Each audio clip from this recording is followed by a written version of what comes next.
The voting for the Throners is now over, but we're just getting started at the first annual Game of Thrones Awards for Excellence in Season 4, the Throners. And now, here are the two guys who are going to give you all of the ceremonies that will be more exciting than the Purple Wedding.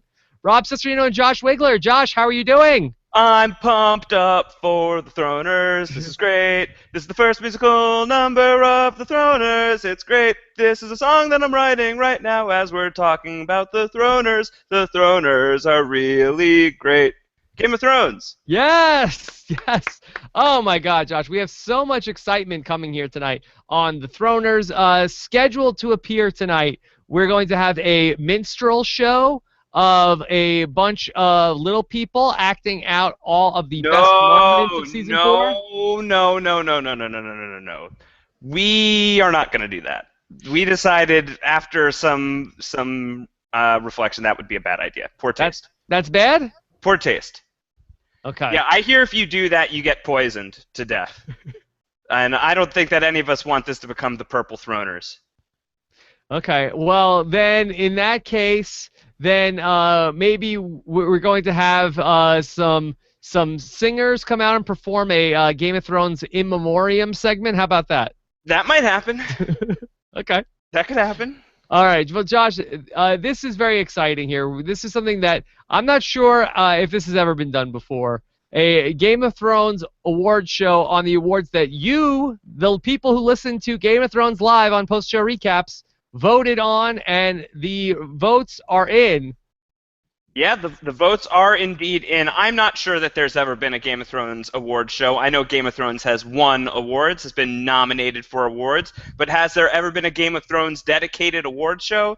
I'm not sure. Didn't really do the research. But I can tell you this is the first official Throners, and that is a big deal. That's a very big deal, and I'm so proud of all of you guys. Well, this is very exciting. Josh, how have you been over the last couple of weeks for those people who may not have been checking out any of our post-show recaps shows since the end of Game of Thrones? Rob, I've been great. I've been very busy.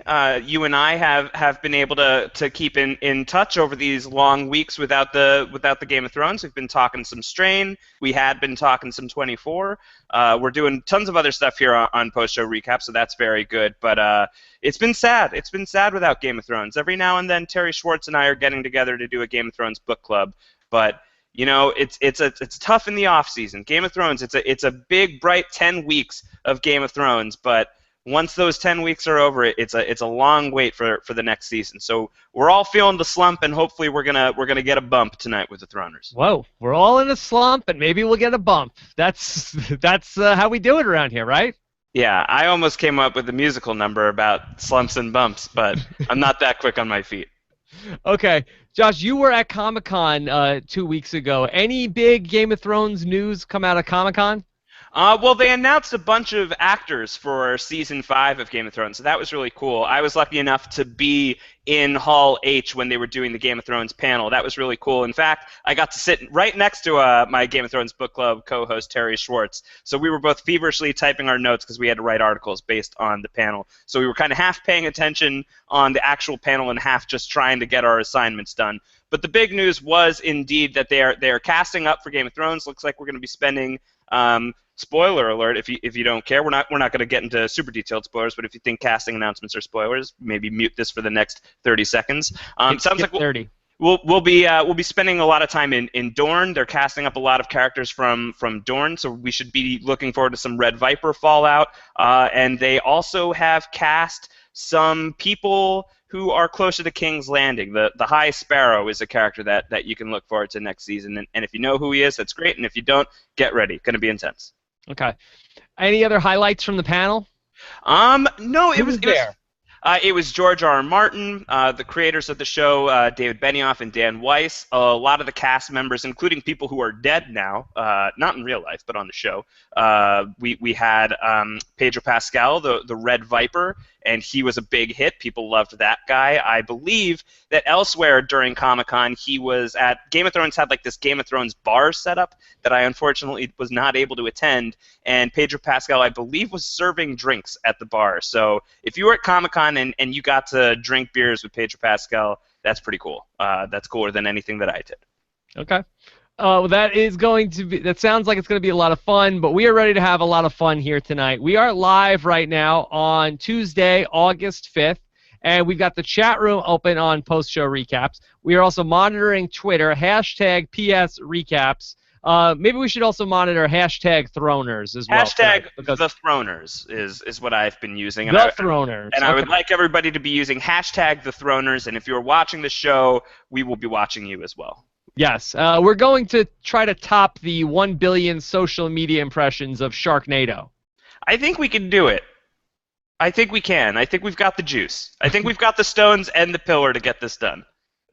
All right, and then, of course, on our YouTube channel, which is postshowrecaps.com/YouTube, you can go ahead and you can see the video there. Of course, if you are watching it now, you are already there. So there you go.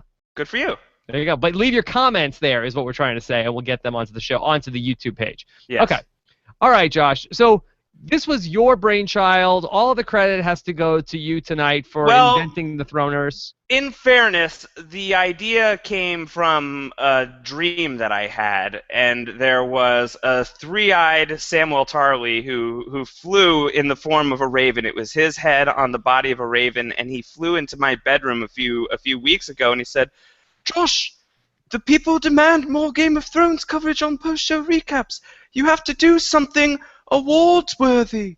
And I guess that was just how I had the idea that maybe some sort of Game of Thrones awards would be fun to do for the people who were missing our Game of Thrones coverage here on post-show recaps. Oh my God, what a dream! It was a great dream. He hasn't come back. Okay. Was Gilly there? Gilly was not there. There was no Gilly. Okay. This was private for me and Sam. All right. So, Josh, where do you want to start with the Throners? How will we unpack the 14 awards that we're giving away tonight? Well, I think I just want to start by saying I'm actually kind of blown away by the response that we got on this thing. We had a really good turnout for the first ever Throners, the inaugural edition of the Throners. We had a really good voter turnout. We had 704 voters participate in the Throners, and what's really cool about that is we were able to that whole block was consistent from category number 1 all the way through to category 14. We were able to track if anybody skipped any categories, and nobody skipped anything. So everybody wanted to be really involved in this thing who got involved, and I'm really touched by that. That's really cool, and it shows me that you guys are really enjoying Game of Thrones and liking what we're doing here. So just in a rare moment of seriousness tonight, I am really touched and thankful for you guys for being so pumped up about what we've been doing here on Game of Thrones Live. Okay, kudos to you, the voters of post-show recaps and Game of Thrones Live. So excellent job. Over 700 votes cast. That's excellent for a TV show that's not even in season. Fantastic. Yeah, it's really not bad. And especially, post-show recaps is still very young. So I think that's a good sign of people being interested in the stupid stuff that we're doing here on Sunday nights and every other night of the week that we get involved with this thing. So it's cool. I really like that. That made me really happy. Okay. All right. The other person I'll give a shout out to is this would not have been possible without Sir Kurt of House Clark, also known as the tabulator that tallies. He is very much responsible for getting our poll up on the Throners. He got the Throner poll up, and he is the man in charge of these votes. So he made sure there was no cheating. He made sure everything was consistent, everything was good. So all the voting is kosher. The 7 are fully endorsing these results, so things are good. So things are great. Okay. The old gods and the new? The old gods and the new endorse what we're doing here on the Throners. Okay. And, of course, we have your comments that we're going to try to go to as much as we can during the show. Dawn's Bread is already saying, oh, man, Round Howard opening number, the effing best. Am I right? Oh, my God. So people are already, the Twitterverse is already going nuts, Josh. This is a very big and important show, and I know that a lot of people are watching right now, so just everybody cool your jets. We've got some fun stuff in store. Okay, so what is the first award that we're going to get to tonight? Rob, we're going to start big. Start big? We're going to start huge, because we need this. Okay. This is very important, and we're going to start with 2 categories that kind of go hand in hand. Okay. It is It is the Sun and Stars Award for the season's most valuable player, and the Burn Them with Fire Award for the season's least valuable player. Okay. Now this was the category where you guys are voting on which characters you think are the MVP of the season. Who did you think was just a standout character who had a really good season in season 4 of Game of Thrones? Who did you like? Who didn't you like is the Burn Them with Fire? Who really sucked? Who deserved to just be eviscerated for their poor performance in Game of Thrones season 4? We've got some fun results here. Yeah, I think the MVP and the LVP has become a staple, I think, of all of the shows that we've been covering since the inception of the post-show recaps. I think you really started it on when we did the 24 recaps, and I think it's just spread into all the shows that we cover. Yes, like a virus, it has infected all of the shows of post-show recaps. Yeah, and that's a huge honor, the MVP and the LVP of the season. It's a big honor, except for the LVP. That kind of sucks. But you go down in infamy. You go down in infamy. So now there are a lot of contenders. There are a lot of nominees in this category, and it's the same nominees for both categories. So I'm going to run through them fairly quickly so as not to bore you guys to death in case you guys do not have the list of nominees in front of you. The nominees for both of these categories, for the MVP and LVP categories, are Tyrion Lannister, Tywin Lannister, Jaime Lannister, Cersei Lannister, Joffrey Baratheon, Tommen Baratheon, Marjorie Tyrell, Olenna Tyrell, Sir Pounce, who's kind of my favorite, the Red Viper, Ilaria Sand, the Mountain, the Hound, Arya Stark, Littlefinger, Sansa Stark, Lysa Arryn, Robin Arryn, Brienne of Tarth, Podrick Payne, Roose Bolton, Ramsay Bolton, Theon Reek Greyjoy, his sister Yara Greyjoy, Jon Snow, Samwell Tarly, Gilly, Ygritte, Tormund Giantsbane, Bran Stark, Hodor, Jojen Reed, Mira Reed, Daenerys Targaryen, Dario Naharis, Jorah Mormont, Barristan Selmy, Grey Worm, and Missandei. So that's a lot. Wow, that is a lot of people that were nominated for these two awards. Now, Josh, you have the results of these, and I know nothing. You know nothing, Rob Cesternino Snow. Yes. Cesternine Snow. Yes. You know nothing. So you know everything. I know nothing. So basically, this is the same as every single other Game of Thrones podcast we've ever done. Yeah, I have the spoilers, and you are just getting wowed with the dazzling results. You've read the books. I am a mere watcher of the awards. In fairness, you're listening to a book, aren't you? Are you still listening to the audiobooks? Yeah, so I started the audiobook of the first audiobook, and I'm just about done with it. What I want to do is read the books up until where the TV show is. I don't want to go ahead of the TV show. So I'm trying to pace myself.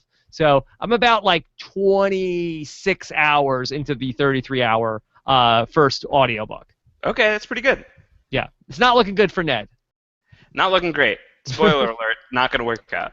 It's not looking good for Ned. Okay. So how do you want to go through this? You want to talk about the LVP first or the MVP? I think let's talk about the MVP. Let's start strong. Let's start on a high note. And I want to get from you what your predictions are. Stare into the fires, Melisandre style. What do you see, Rob Cesternine Snow? Do you see a favorite? Do you see a front runner? Who do you think is going to take this one? Yes, I think the favorite and the front runner here would be Tyrion. I think that he is the guy that I would have probably cast my vote for, even though he had a couple of episodes or most of the season where he was sort of locked away. He had the one really great episode where he's on trial. He had a lot of good stuff to do. He had a strong finish to the season. He's a fan favorite. He was consistently through the season. He didn't really disappear at all. So I think that he probably was the guy who walked away with it. Could somebody have beat him? Did he leave the door open? Sure, absolutely. But I don't think anybody had a stronger season than he did. I think we followed all along that it was a down year for Daenerys. I think that just going through some of the other major characters, I think Jaime sort of has the black mark on his record, which we will probably talk about when we get to Sexy Time this season. There were other people that they just disappeared or just did not have enough to do over the course of the season. Jon Snow had, a big episode here and there, but he wasn't as consistent this season. And is there anybody else that I'm thinking? Arya, she might be the second in consideration. She had a good season, but I don't think she had as big of a year as Tyrion. And I would say Tyrion's probably the guy that's going to take it tonight. Well, Rob, you said that Jon Snow had an inconsistent year. Yeah. So perhaps you'd be surprised to know that Jon Snow actually got 5th place in this one. Oh! Jon Snow close. Close, no cigar. Jon Snow not MVP, but 5th from the top. That's not so bad for the watcher on the wall. 5th place. That's All good. right. Well, let's cut the suspense. Let's get right into it. Because I will say, your prediction is right. Tyrion Lannister is the winner. Congratulations to Tyrion Lannister. Okay. The good Dink wins his first award of the evening. So is this a good omen for the Emmys in September or late August? I gotta think so. I mean, we've been talking, or we had been talking, especially during that episode where he's on trial, about just what a hell of a performance he gives in that scene. And then I think that he just kept kind of topping himself every time he was on screen this season. The Orson Lannister speech is such a fun one. It's such a good one. And there's everything that happens at the end of The Children with his kind of jailbreak and going after Shay and going after Tywin. That it was just it's always a great season for the Dink. It was a fantastic season for the Dink in season 4, and I'm not surprised to see him take this spot. He won this award, the MVP award, not in a landslide. It was not a landslide. I think there's too many nominees for it to be a landslide. He won 28% of the vote. Okay, 28% of the vote. So who were the other top finishers? Arya Stark, who you expected would be in 2nd place in this one, she was 4th. She got 9.1% of the vote. Okay, who was in 3rd and 4th? In 3rd place is a man who probably would enjoy the chaotic nature of the Throners. Chaos is a ladder for Littlefinger, who is the 3rd place MVP with 14.9% of the vote. Now, in 2nd place, the one who came closest to Tyrion with 16.6% of the vote is somebody who's going to have more chances to win some awards tonight, I think. This guy was a big deal this season. Grey Worm? He is not Grey Worm, but he is a color. He is the Red Viper of Dorne, was 2nd in the running for MVP. Okay. Congratulations. So, close but no cigar. That's all right. We'll see what happens for the rest of the night. Typical Red Viper, so close to the big victory. So he's right there on the precipice, and then just slips away. You know what? In fairness, for a guy who no longer has a head, pretty good. Pretty good. Better than Ned Stark's doing this one. Yeah. Okay. So now let's turn our attention to the Burn Them with Fire award. Who do you think the listeners of post-show recaps would like to see set ablaze? Okay. I gave this to, in our initial season wrap-up that I did with Antonio while you were overseas visiting Dorne, visiting Bravos. I gave this award the LVP. I said I thought it would go to Daenerys. I just felt like overall it was a down year for Dany, and we've had such high expectations for her. She's been stuck in Marine, and she's sitting there answering, customer service calls all day long, and it gets boring, and we want to see excitement from her. We want to see the dragons, and we're not getting any of it. And so I thought we were going to give it to her, but I could definitely see it going to one of the more hated characters as opposed to somebody that just had a disappointing season. Who would you call a hated character? Well, I think that there are certainly, we have, the Bastard of Bolton is certainly a hated character. Yes, that guy is indeed a jerk. Yes. Tywin Lannister, also a hated character. So I could see people also giving it to somebody that they hate. The Missandei's, the Melisandres of the world. Although Melisandre was not even nominated, right? Was she not nominated for LVP? I don't see her on the list. But well, look, spoiler alert, she's not the LVP. Could be an oversight. She's so hated. She's so hated that she can't even be on the ballot for the LVP. Well, you're guessing that Daenerys is the LVP based on what you and Antonio labeled her as in your podcast. And I will say you're close. No cigar, but close. She's in third position on this one. Okay. She got 10.8% of the vote for the Burn Them with Fire award, which, in fairness, if you set her on fire, nothing would really happen. Yeah. Maybe she'd be like in charge of a few more dragons. It would actually probably be bad for anyone who voted for her. Josh, could you give us the top two and then guess? The top two. This is like the American Idol, where we get us down to the two people who one of them is going to go home. So you want me to tell you who the two are, and you're going to guess which one is the LVP? Yes, I think that's going to build up the suspense. Well, I think it's not really going to work because I think you're going to know which of the two is the number one. Okay. And actually, I want to make sure that I got. No, it can't be.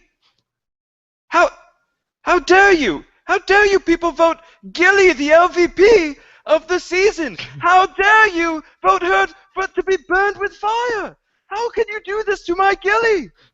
You voted Gilly the LVP of the Burn Them with Fire award. Oh no. Why did you do this? Don't I deserve love? Don't I deserve happiness? I'm so upset right now. I'm so upset. Gilly is the LVP. Oh wait, so who was number two? Number two is Yara Greyjoy. I don't know what she's doing there. She was fine. Yeah. She was fine. What was the breakdown of the votes here? The breakdown of the votes is it was a pretty decent split. Gilly is the loser with 14.8% of the vote. It is sad. It is very sad. And Yara in second spot with 11.5% of the vote. Oh my God. I don't really get either of those things. Why did the audience hate Gilly so much? I mean, don't know. What were they expecting from Gilly? And she didn't get that much screen time. I'm so mad right now. I have flames on the side of my face. I'm so upset. Very, very upset. Boy, the audience really hated the whole Moles Town, I guess. Unbelievable. I think the whole audience is a bunch of moles, if you ask me.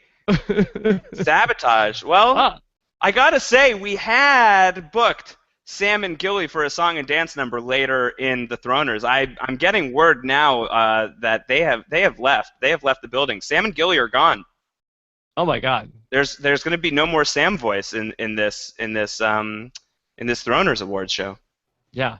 It's very sad.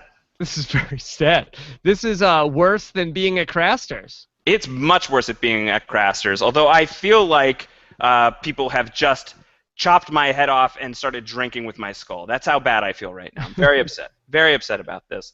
Some other notables from the Burn Them with Fire award is that behind Daenerys, the next three are Robin Arryn gets 6.4% of the vote. Lysa Arryn gets 6% of the vote, and Bran Stark got 6% of the vote. So he was close. He's in the mix there.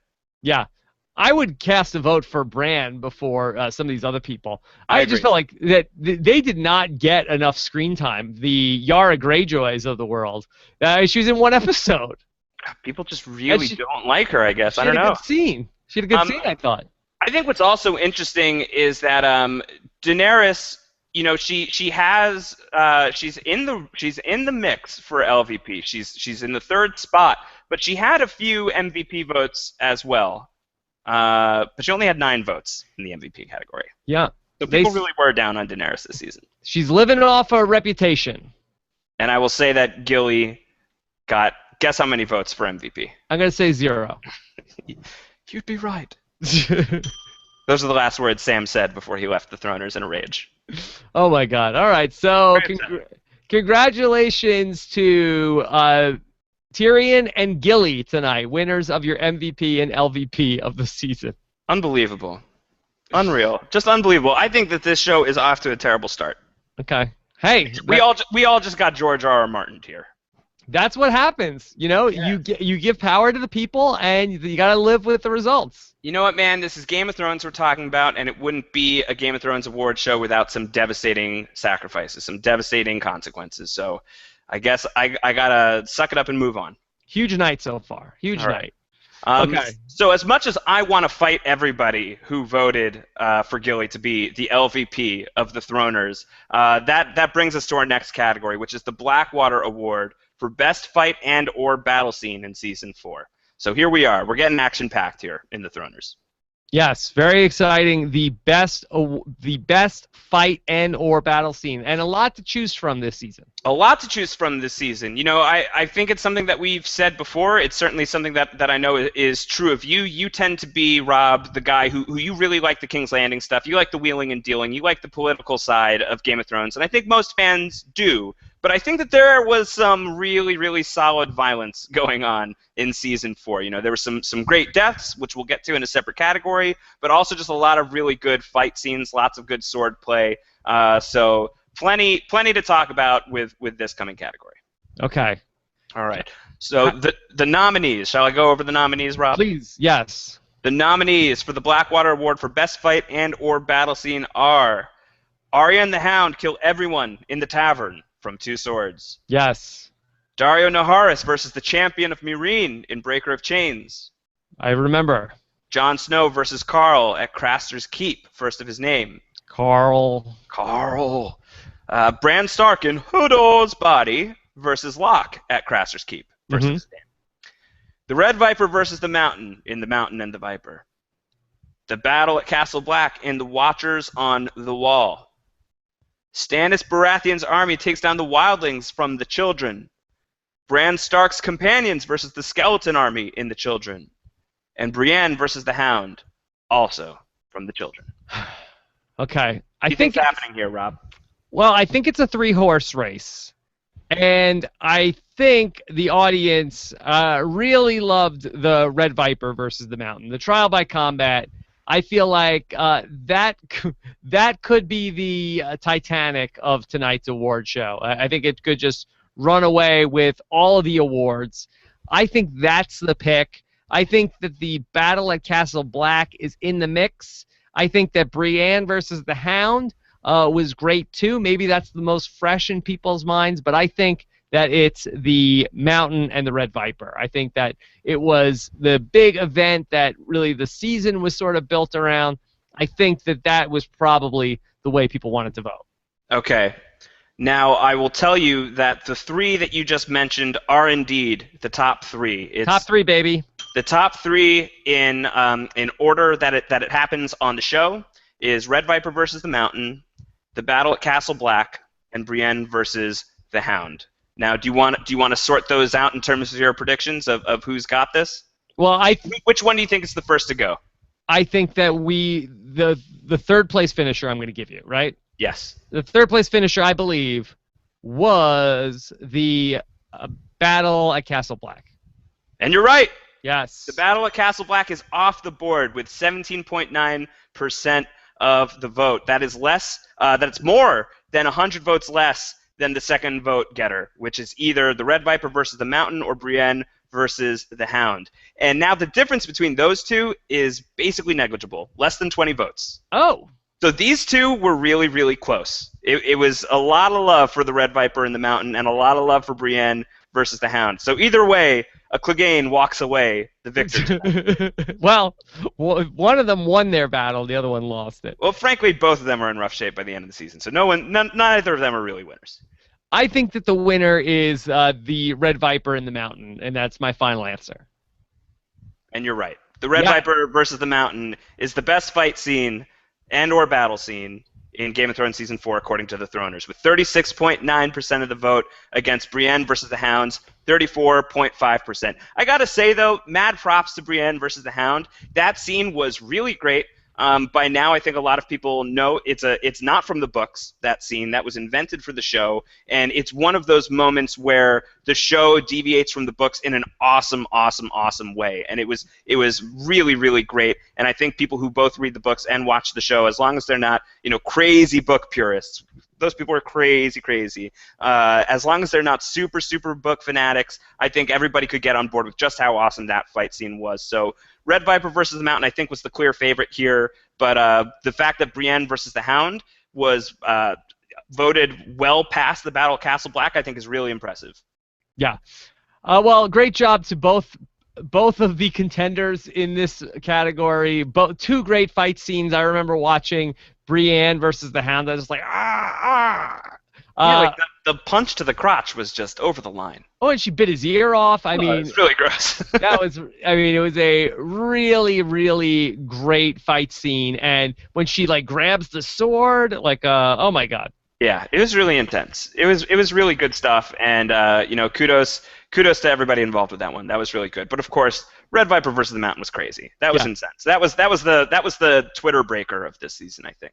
And if we were going by just the first 90% of both fights, I think it's Brienne versus the Hound in a runaway. Yeah, I think so too. I think it's the ending of Red Viper versus the Mountain that really does it.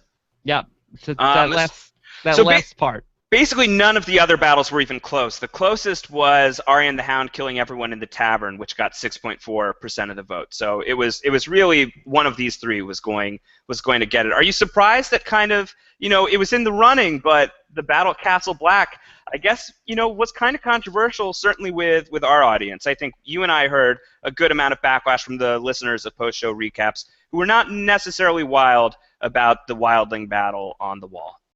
Well, I think that this is why we can't have nice things, people that complain about the battle at Castle Black, because that was an epic hour of television, and people are like, but I want to know what happened to Tyrion. But you know what? It was still, that was, the fact that that was a TV show and you got to watch it for what it cost you to have HBO for a month, that was like a feature film. It was great.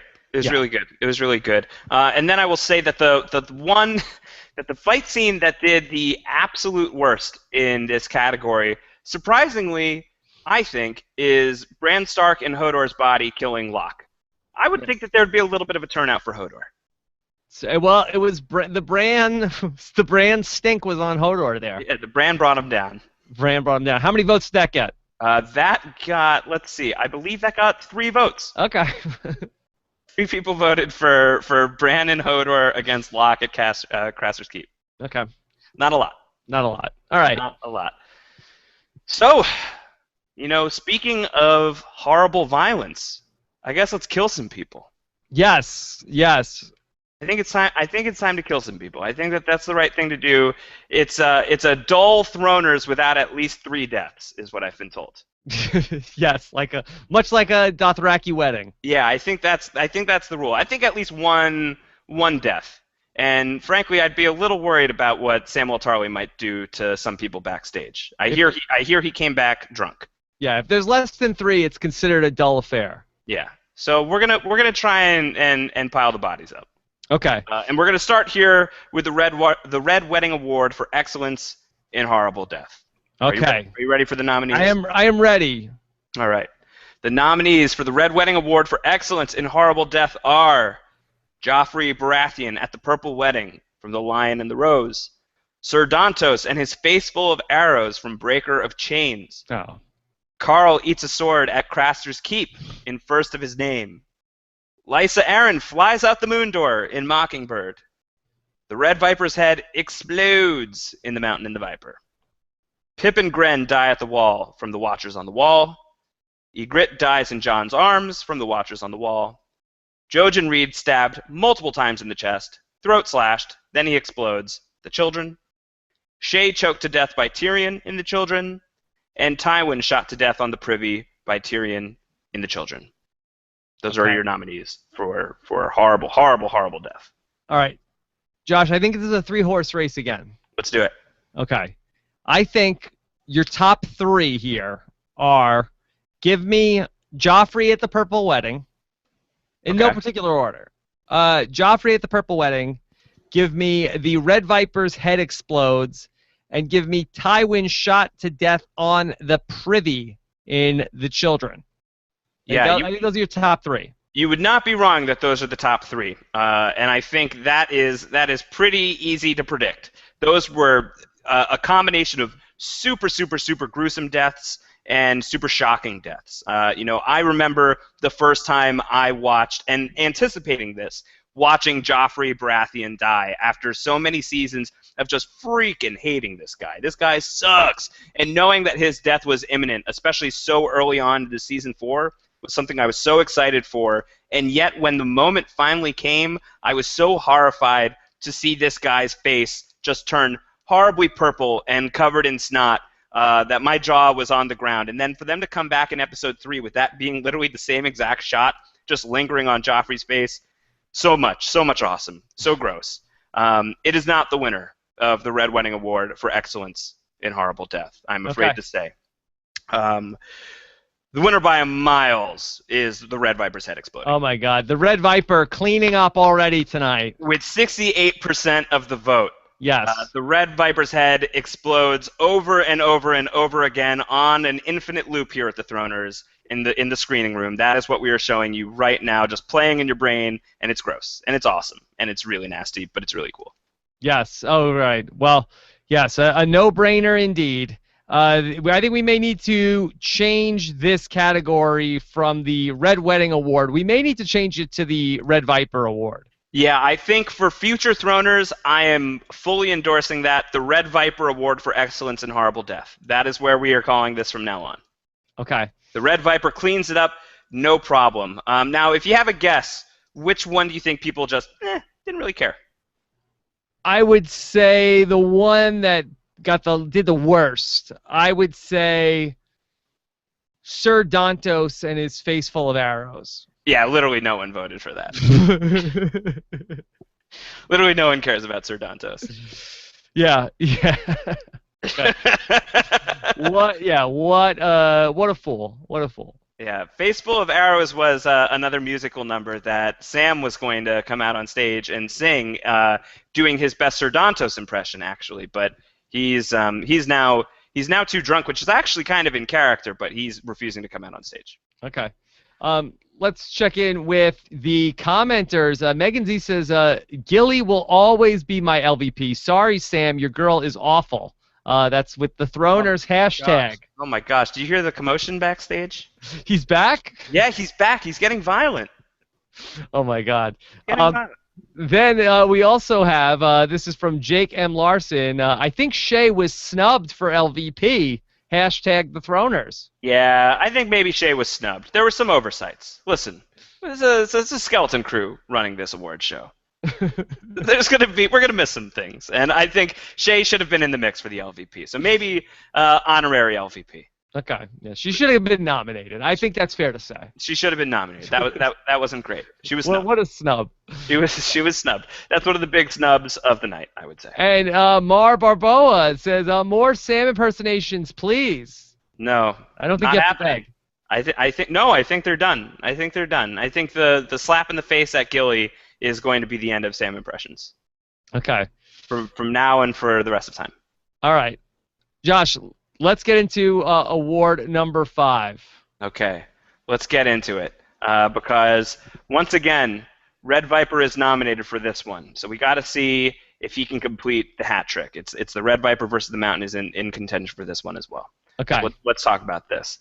This is the What in the Seven Hells Was That award for biggest WTF moment of season 4. And again, I think there's a lot. This is something that we said in a lot of the run-up to our coverage of Season 4 of Game of Thrones on post-show recaps, that this is just an absolutely banana season that we're about to get into. This is a season filled with jaw droppers. It's going to be a season filled with crazy moments that are just going to blow you away. And there ended up even being some stuff that blew book readers away.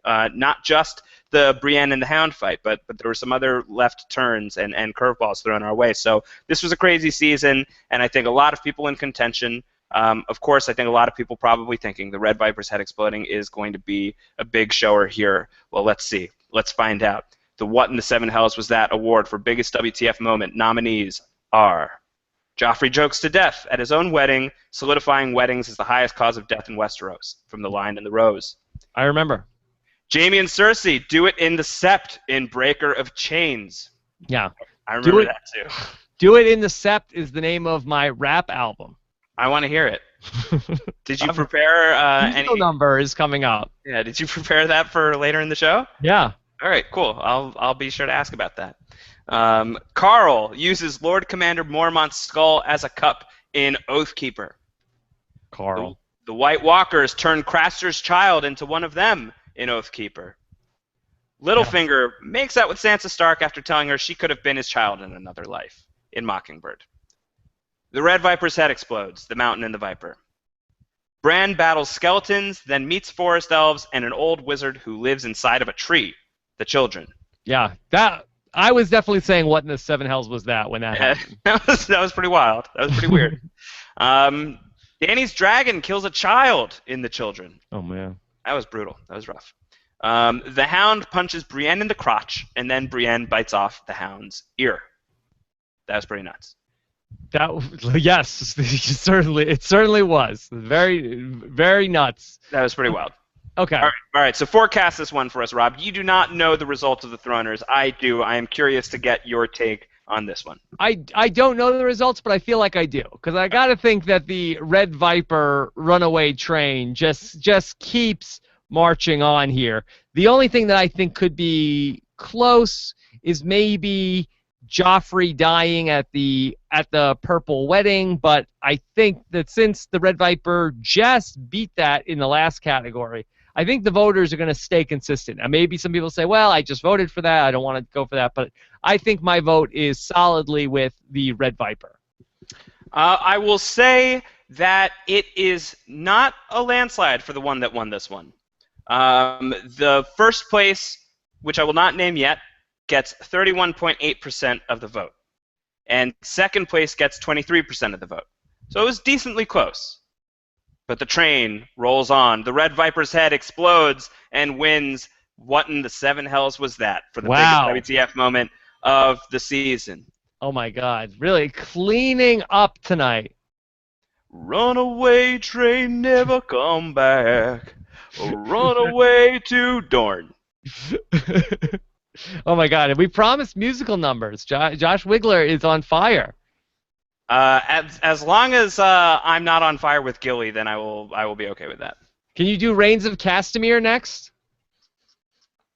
I think we gotta wait until somebody is on the cusp of death, because that's like the signal of death. Okay, maybe. So I don't think we're quite there. Maybe a little The Bear and the Maiden Fair later. Maybe a bit. Okay. Maybe just a touch. I will say that people are really used to like children getting killed on this show, because Dany's dragon killing a child got 0.1% of the vote here. Well, maybe if it happened on screen, but it was just like, look what happened, my kid. And then Bran battling skeletons, that was in fourth place. That got 8.8% of the vote. The second place vote getter, I thought this was good, was the White Walkers turning Craster's child into one of them. That I think the book readers came out in full force for that one, because that was nuts. That's nuts for the book folk. Because they said, "Hey, WTF? This wasn't in the book." Exactly. That was a head scratcher. It really was. Now I will also say the third place vote getter on this one with 15.3% of the vote is Jaime and Cersei doing it in the Sept. So this is not a terrible sign for your upcoming rap album. Yeah. Is that a rap album? Yes, rap album. I'm just trying to come up with words that rhyme with. Is Gabriel Cade going to appear on it? Yes. He's a great rapper, and Sean Rector's going to beatbox. He's kind of Lannister-like, Gabriel Cade. Yeah, I'm just trying to work the lyrics into trying to come up with what rhymes with consensual, and I don't know if I'm allowed to say, it was consensual. Boy, it was really sensual. I don't know if I can rhyme the word consensual and sensual in a rap song. I'm trying to.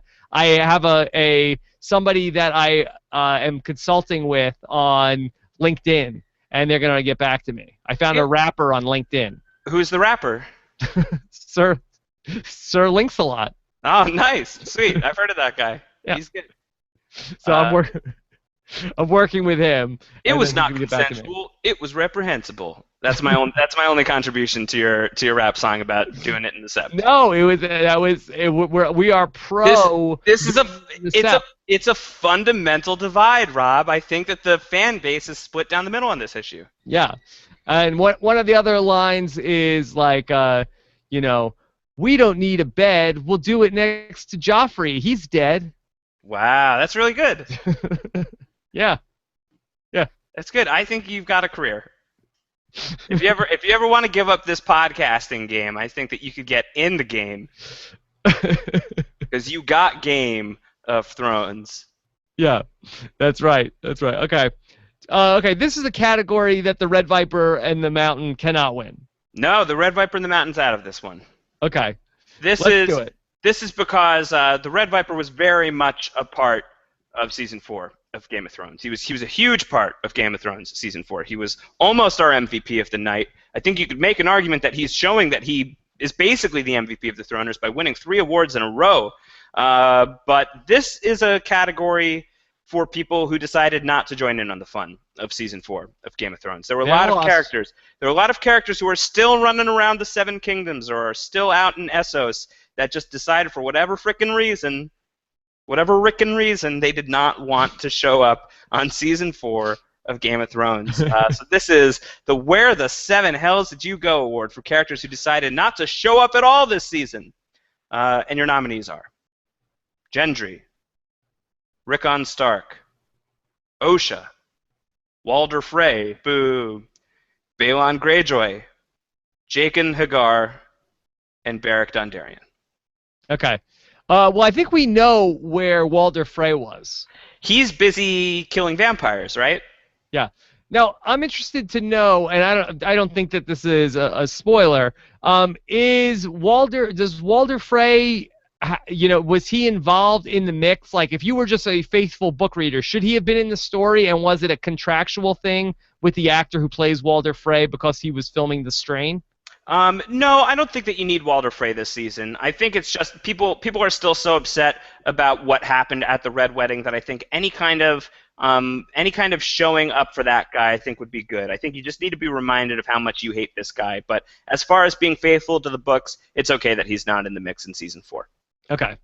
And so I would say, and by the way, he is fantastic on The Strain. He's really good on The Strain. Just to plug our other show for a second, we are recapping The Strain here on Post-Show Recaps, Rob and I. And Walder Frey, that actor, David Bradley, I believe is his name. I could be completely wrong, but off the top of my head, I believe that's right. He's fantastic as this. Basically, he's a Holocaust survivor vampire slayer on The Strain. And he's actually, he's still really crotchety, still really rough around the edges, but he's really likable, and he's like a character you root for. So that's a really crazy about face. It's good. Okay. It's good. So I would say this is a really tough category to figure, and I think this is the hardest one so far. I feel like the guy that I missed the most, I felt like was Gendry. Okay. Because he was probably had the most to do in the first couple seasons, in the first 3 seasons. He was probably the biggest character that we're missing, and it was like a cliffhanger, I feel like, the last time we saw him, where he ended up getting in the boat from Dragonstone and, headed off back to King's Landing, and he should have been there by now. Yeah, where in the world is Gendry San Diego? Yeah. He's swimming away from Dragonstone, and he's rowing away, and I believe he tells Davos that he doesn't know how to row and he doesn't know how to swim. Yeah, so he must be dead. Oof.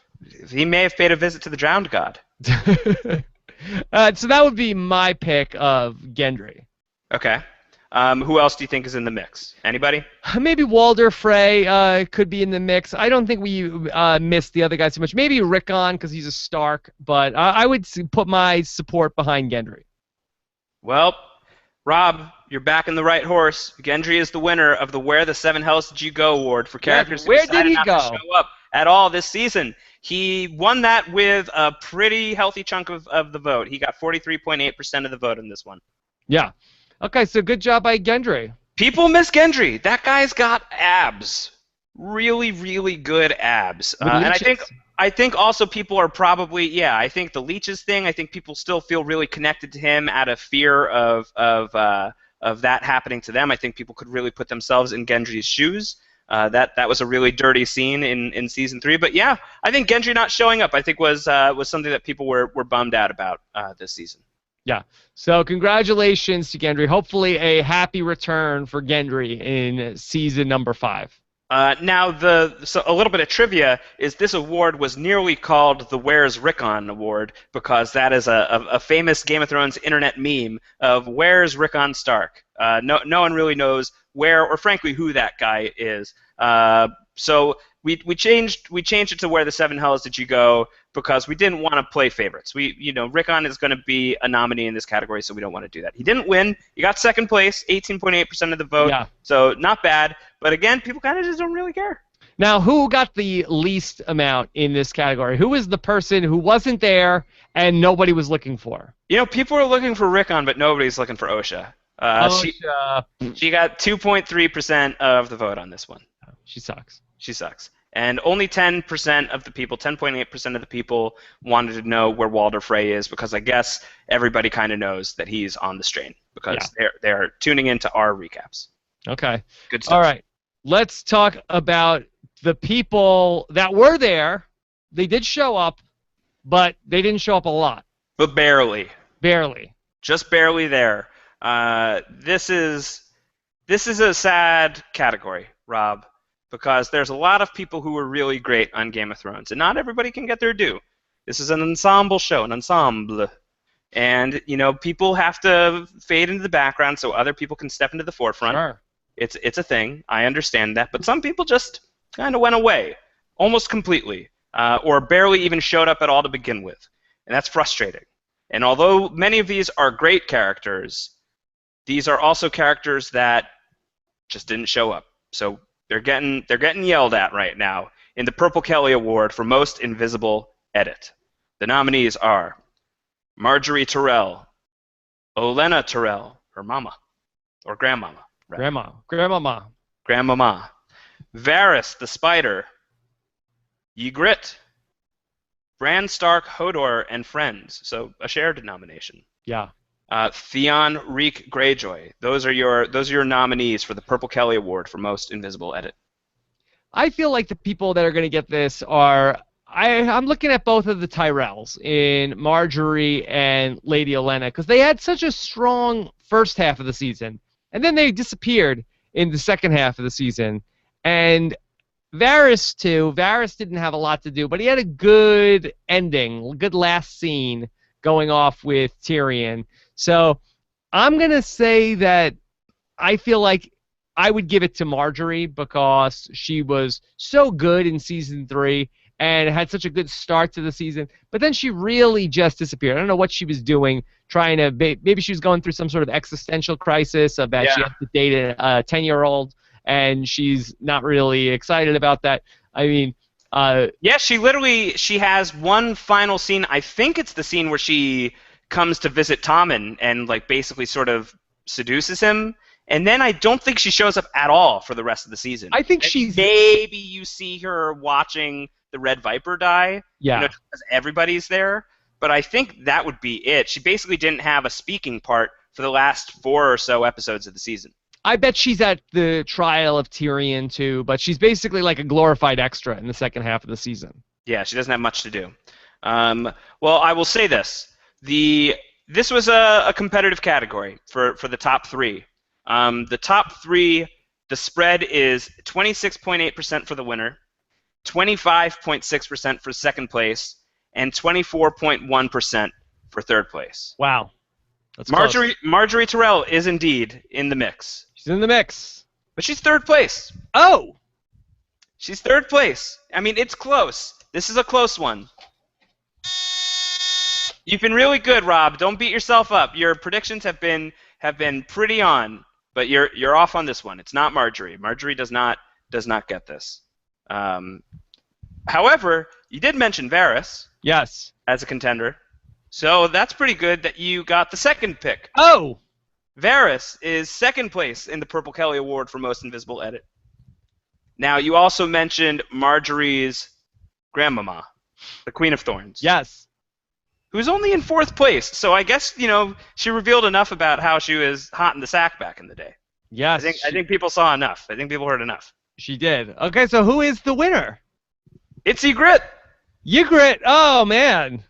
People were bummed not to get a lot of Egret, and I got to tell you, I voted for Egret in this category. I will let that vote out in the open because I was really bummed knowing what was going to happen to Rose Leslie's character this season, that she was going to die this season. It was going to be very tragic. It was going to be very sad. People were going to be very upset because a lot of people, they ship John and Egret. How can you not? Both of them are very, very sexy human beings, and you want them to have sexy times in the cave all the times. And also, Sam was going to sing "Sexy Times in the Caves" in parentheses all the times, but that was not going to happen anymore because Sam is passed out drunk backstage and is not going to be able to attend. He left. He came back and was drunk? He came back because him and Gilly got into a fight as they were getting into the limo, and Gilly sped off, so Sam didn't have a ride. And he came back. He came backstage. He wanted to get out on stage and say something, but he's too drunk, so security is dealing with him. We've got the Throner's watch is taking care of Sam right now, who is vomiting in the drunk tank, and he is passed out. Oh my God! It's very bad. I mean, listen. I told you we shouldn't have been having free ale at this event. But you know, the lemon cakes were a good idea. Yeah. Those are going over very well? Is anybody putting the moves on Gilly now that Sam is passed out? I don't know. I think she went straight to the after party. Oh my God. So if you want to leave the Throners, and I mean, it sounds like you might have a chance tonight. Yeah, you know who's at the after party? Gendry. Is that where he went? Yeah. Wow, yeah. Gendry. All right, Gendry and Gilly. Yeah. You know what they say, Josh. You know, once you go blacksmith, then you never come back, Smith. I heard that one. Is that also on your Rahap album? Yes. Yes. Nice. Once you go blacksmith, that's right. Okay. So we've got Egret in first position on this one. She wins the Purple Kelly Award for Most Invisible Edit, and I endorse that. She was only in, I think, 3 episodes this season, maybe 4, but I think 3. And one of those episodes is literally her just standing there with a bow and arrow shooting some poor townspeople on their way to the wall. So it was a really, really poor season for Egret, knowing that she was going to die, and she was such a big character in the Jon Snow storyline for the past 3 seasons. 3 out of 4 of the Jon Snow seasons, she was a huge fixture. So that's a bummer. Not great. I'm surprised the voters didn't penalize her, since she had the opportunity to murder the LVP of the season, and she declined. Yeah, well, maybe that's part of it, is like you were so invisible that you didn't even kill Gilly. Killy Gilly. Killy Gilly. That's a new Quentin Tarantino film coming out in the fall of 2016. Announced at Comic-Con on the Game of Thrones panel. Oh my God. Yeah. Pretty good. And I will tell you that the last person, the last place finisher for the Purple Kelly Award for Most Invisible Edit was Bran. Bran and his buddies got 5.8% of the vote, even though he was only in like 3 episodes. So again, I guess people saw enough Bran. We got it. We got it. We got it. We got it on Bran this season. All right, let's take some questions from you guys, or some comments from you guys as we're going along. You guys are reacting live. Sabrina Dean says, if someone is snubbed for LVP, isn't that a true sign that you're an LVP? I think that this is like one instance where Shay is glad that she's not getting recognized. I think that this is one time that Shay is pretty happy to be snubbed, because I think if Shay had been in the running, I think Shay probably would have been the LVP. That's my bet. Yeah. Isn't it true that you got a very angry voicemail from Shay, though? We can't play it. It would be unintelligible. We'd have to bleep out, I would say, 98% of it. I was going to attempt to do a Shay impression, but... Why did you not nominate me for the Throners? You are such a bad man. What, because I'm not your whore? Josh, you cannot nominate me for awards? My giant of Cesternino. That's like a Shay Sam. Sam's like waking up and doing Shay impressions. Mar Barboa says, Bran and Magic Tree Wizard don't win. What in the 7 hells was that? Yeah, it was pretty weird. It was pretty weird. If Bran's going to win an award, I think that would be in the running. I feel like that scene was a real line in the sand for the strictly casual Game of Thrones viewer. You think that that's the line? You think that's the jump the shark? I don't want to say jump the shark. I don't want to say jump the shark. But if I'm somebody that was sort of half watching, I definitely could see that being the moment when people say, you know what, I might be out on this. This might have got too weird. You think that's weirder than Melisandre farting out a smoke monster back in season 2? I think that had sex involved, and I think that maybe the guy who's half watching was like, all right, I'm in. Fair enough. there was the nudity factor there that kind of helped that. There was the nudes. Okay, let's keep going with award number 8. Award number Best 8. Duo. We are more than halfway through the Throners. Yes. How do you feel? Are Feel good. Are we doing Feel okay? good. Hanging in there.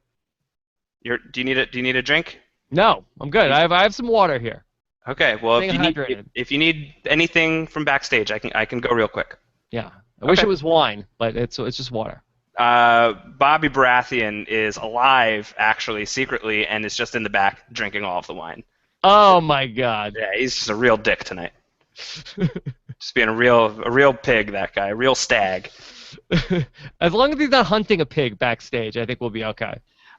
Let's talk about this next award, the Two Swords Award for Best On-Screen Duo. Some great pairings on Game of Thrones. I think that's one of the things that this show excels at, is putting two people in a scene together, or putting two people in a season together, even just having them being alongside each other for the majority of the season and just letting that relationship blossom. So in this category, it's not just the romance, it's not just the romantic partners, it's not just the people having sexy times with each other. We've got a whole other award for that later on. This is for, it's inclusive of those people, but it's also for bros, it's also for buddies, it's also for enemies, and here we have it, the nominees for the Two Swords Award for Best On-Screen Duo. Arya and the Hound. That was a good duo. Great duo. Brienne and Podrick. Sam and Gilly, he said from backstage. He woke up? He's like half awake and he just got knocked back out, unconscious. Jon Snow and Ygritte. Grey Worm and Missandei. Boo! Some people in the crowd just shouted. Littlefinger and Sansa Stark. Daenerys Targaryen and Daario Naharis. The Red Viper and the Mountain. Marjorie Tyrell and Tommen Baratheon. And Cersei and Jaime Lannister. All right, Rob. Prediction time. Okay. I think that the best duo, I am scared to say maybe it could be the Red Viper and the Mountain again. That they've been on fire tonight. On fire. That's definitely possible. I also think that Arya and the Hound could be in the mix here. Yeah, those guys are pretty good. Yes. And so Gilly was the LVP. She's dragging Sam down at this point. Very bad. I think maybe that's why he's so upset, because now he knows. And I'll just tell you now, they did not win this award at all. They were not. They weren't in last place. They did not win. I think that the award is probably. I think we're looking at the Red Viper and the Mountain again. Rob, it's a landslide in this one. It's with 81.3% of the vote in this category for Best On-Screen Duo, believe it or not. But it's not the Red Viper and the Mountain, it's Arya and the Hound! Oh! Congratulations, they can be beat! Arya and the Hound have conquered the Red Viper and the Mountain. In fact, the Red Viper and the Mountain did really poorly in this category. They only got 2% of the vote. I think people might have been Red Viper and the Mountain out. I think so. I think those guys, they were really good. They had their thing. They won 3 awards. That's great. Let's leave it there. Get them out of the running for this one. Yeah. Okay. Well, that's great for Arya and the Hound. Fantastic. Yeah, by a landslide. Nothing even close. The second place was Littlefinger and Sansa with 4.7%. So there was just no chance of toppling this duo. Arya and the Hound were so tight. Really just awesome all season long, seeing Maisie Williams and Rory McCann together. Those two are so great. Great actors on their own, really, really terrific together. I think it's a really good pairing. Everybody likes it when Arya's got a murder buddy. I think that's a good look for Arya Stark. And I think of all of kind of her teachers that we've seen along the way. Syrio Farrell, really great. Jake and Hagar, pretty cool. Didn't win an award tonight though, so we got to keep that in mind. Beric Dondarrion also did not win an award tonight. The Hound is probably her coolest mentor so far, I would say. Yeah, they'd be a great Amazing Race team. It'd be really good. I think so. Good. I think so too. So very happy with this one. It's a landslide. This is, I think, pretty much far and away the biggest landslide category of the night. Even going forward, I don't think anyone comes this close. 81.3% of the vote. It was not even close. No one stood a chance. Has there been any friction in the green room between the Mountain and the Hound? They are not talking to each other, Rob. No. They're not talking to each other. It's awkward. I'll tell you that. It's awkward. It's very uncomfortable. Is it true the Mountain took the Hound's gift bag from backstage? I think that he set it on fire. is what I heard last. That's the last status update I got. Okay. Yeah, it's bad. All right. In dead last in this one, Danny and Dario. So that's, I think, 0.4% of the vote. So people not high on the Mother of Dragons this season. Yeah. Would it have been higher with the old Dario? Maybe. That guy was, I don't know. What did you think? What did we come away with season 4 with? Which Dario do we like better? I was one of the few people, I liked the first Dario. I do too, but I liked seeing the second Dario's butt. Why? I think he wins best butt cheeks of the season. Did we see the first Dario's butt? Can we get a side by side? I don't think that we did. Okay. I don't think that we saw first Dario's butt, but we definitely saw second Dario's butt, and it's a really good butt. So yeah. Okay. We should have done a best butt of the season. I think next year. Maybe next year, but I'm just gonna go out on a limb and say he probably wins that one. Yeah. Okay. Best butt for Dario. So that's probably the only award Dario Naharis would ever win on a Game of Thrones award show. Okay. That's my hunch. So there you have it, the Two Swords Award for Best On-Screen Duo. Arya Stark and the Hound, celebrating in the back. This is one of the tougher categories coming up. This one is very hard. The nomination process, selecting the nominees for this one, was not easy. Really difficult. And you and I deliberated a lot on what to include in this category because there were so many choices this season. It was hard to choose. We champed up. We put our heads together. We got a list of 5, and here we have it. Should we just go right into it, Rob? Go right into it. This is going to be the hardest award of the night to figure out. Here we go. It's the Hodor Award for Excellence in Hodor. You ready? Yes. Here we have it. The nominees are Hodor. Hodor. Hodor. Hodor. Hodor. Those are the nominees for the Hodor Award for Excellence in Hodor. Can I be so bold as to ask you how you voted, Josh? I don't think I want to reveal. Okay. I don't think that that's right on this one because, frankly, again, I took a long time to figure out what I wanted to do here because there's a lot of nuance to the choices. You know, everything has its own meaning. It's one word with a lot of meaning. So it was hard for me to pick. It was tough. I think the winner tonight, I'm going to go with, I think it's Hodor, all caps, 3 question marks. That's your final answer? That's my final answer. The winner in this one beat out its closest competition by over 100 votes. Okay. With 33.8% of the vote, the winner of the Hodor Award for Excellence in Hodor is Hodor! Congratulations. Congratulations. Hodor! That's great. I'm really excited about that one. That is what I voted for, I will say. So I think the people got it right this time. Now, is it true that Hodor has been practicing his acceptance speech? I think so. I see him. Is that him in the crowd just barreling towards the stage right now?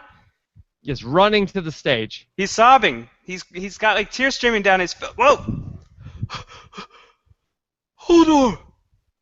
Hodor! No, it's got to be like Hodor! like Hodor! Hodor. Hodor. Yeah.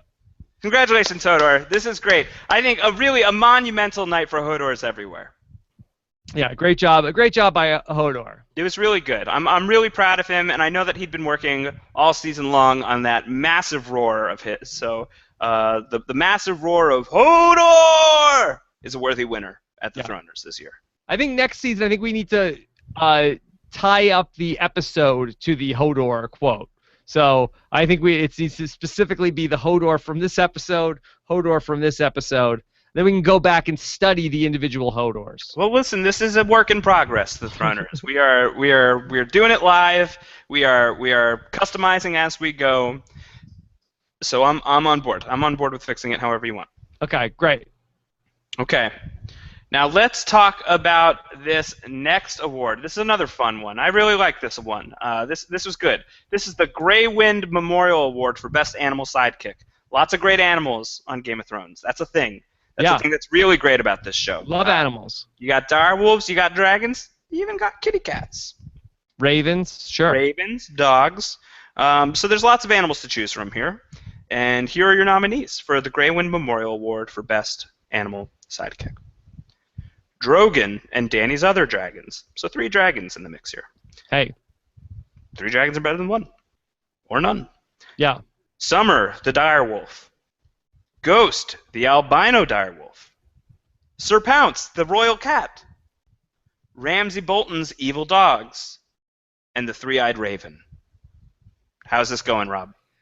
I think it's Sir Pounce in Runaway. This is a vote on the internet. You always take the cat in a vote on the internet. It's a pretty good bet.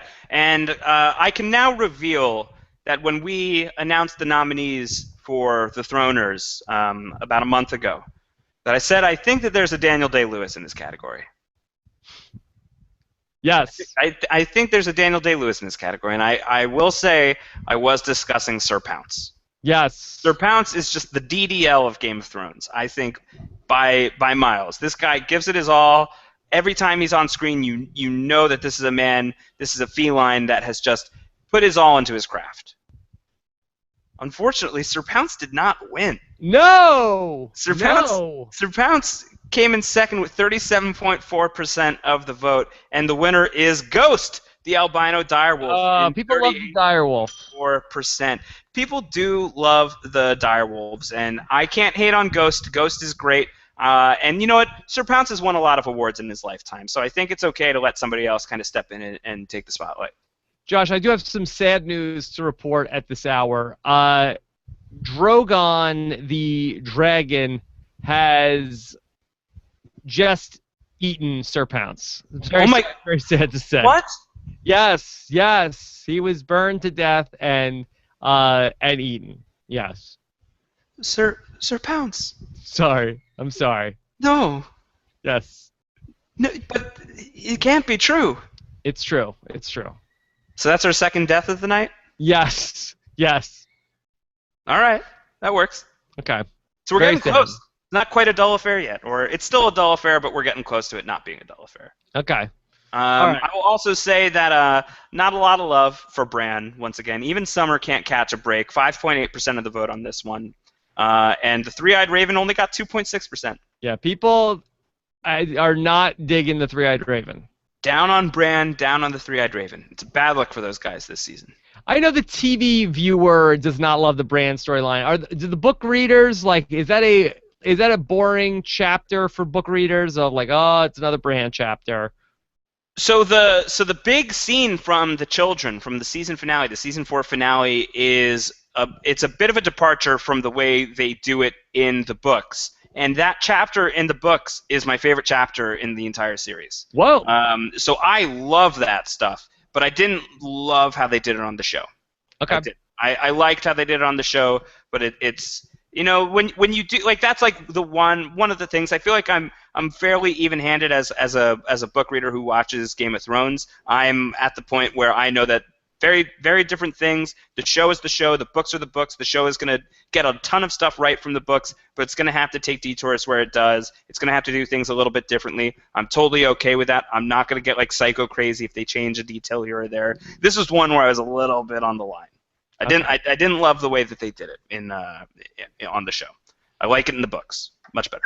Okay, let's take some more reactions along the way. This is from Amina, who says, "Old Dario, new Dario looks like a Westerosi. Old Dario gave me more of that Khal Drogo feel." Yes, so we're all on the same page of old Dario. Yeah, I think you got to go old Dario. Yeah. But new Dario's got a good butt. Well, that's important. It's important. It's a good thing to have. I bet the old Dario didn't have a bad butt.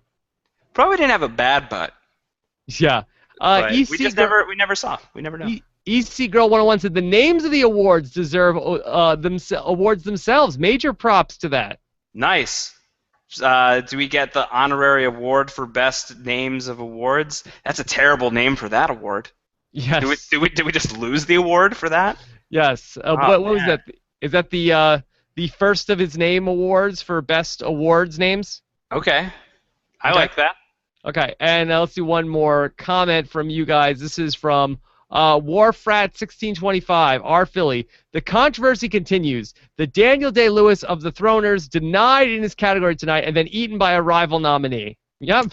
It's a bad night for Sir Pounce. Bad night for Sir Pounce. And frankly, I actually think Sir Pounce could have been a contender in the Purple Kelly category. You know, has a really breakout episode and then disappears throughout the rest of season 4. So, tough night for Sir Pounce. Tough night. Okay. Definitely a tough night.